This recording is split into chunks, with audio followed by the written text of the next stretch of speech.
This channel does not promote any violent, harmful, or illegal activities. All content provided by this channel is meant for an educational purpose only.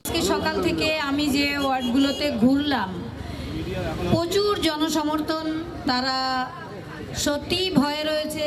একটা থেট culture চালান আমাদের মাননীয় মুখ্যমন্ত্রী, সেটাতেই থেট কালচারের মধ্যেই পড়েছে আমাদের পানিহাটিটা। কারণ একটা ঘোষ পরিবার, পুরো পরিবারতন্ত্র এখানে এত দিন ধরে রয়েছেন এবং তিনি এলাকায় একটা ভয়ের বাতাবরণ সৃষ্টি করে রেখেছেন।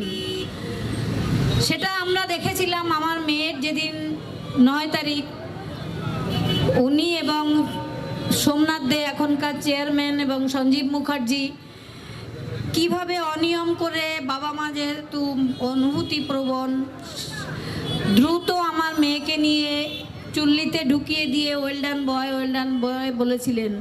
এটাও থেট কালচারেরই একটা অংশ এবং আমার মেয়ের মৃত্যুর যে আমরা বিচার পাওয়ার, সেটা যাতে আমরা না পাই, তদন্ত তথ্য প্রমাণ লোপাটের, এটাও একটা পার্ট। তো আপনারা সবাই জানেন, কিন্তু আমি আজকে যেটা বলবো, মেয়ের বিচার আমার আদালতেই হবে। আপনারা আমাকে ভোট দেবেন না, আপনারা নিজেদের দাবি তুলে ধরবেন।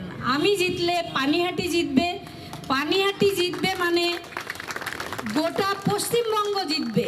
এই পশ্চিমবঙ্গকে উৎখাত করা, পশ্চিমবঙ্গের যে তৃণমূল মন্ত্রী আমাদের মাননীয়া, তিনি যে থেট কালচার চালান, প্রত্যেকটা মেডিকেল কলেজে, শিক্ষা দপ্তরগুলোতে, স্বাস্থ্য দপ্তরগুলোতে সমস্ত থেট কালচার চলে।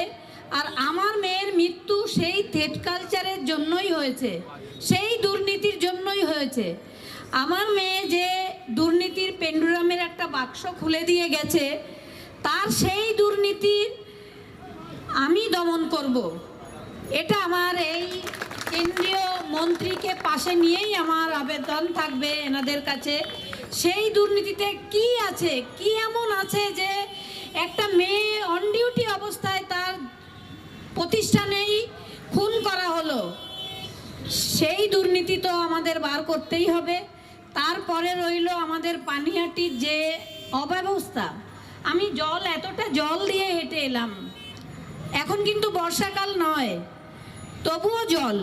তার মানে কোনো দিনও ওইখানকার জল বন্ধ হয় না, সব সময় রাস্তায় জল থাকে।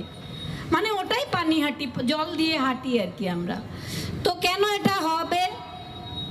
কেন ড্রেনেজ ব্যবস্থা ভালো থাকবে না? কেন এলাকা দুর্গন্ধময় হবে? এগুলো আপনারাই অভিযোগ করবেন। আমি সেই বার্তাটা নিয়ে বিধানসভায় যাব এবং আমার দেওয়ার আছে অনেক কিছু আপনাদের দেওয়ার আছে। কিন্তু আমি আমার মেয়েকে হারিয়ে ঘরে আমার কিছুই পাওয়ার নেই, কারণ মেয়ে যা রেখে গেছে তা দিয়ে আমরা বেঁচে থাকতে পারবো।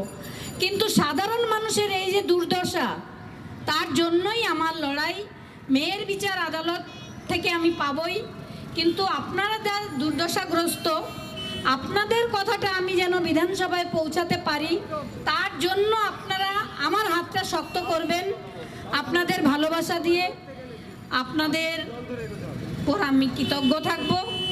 তবে ভয় পাবেন না, একদম ভয়কে জয় করতে হবে আমাদের, তবেই আমাদের সফলতা আসবে।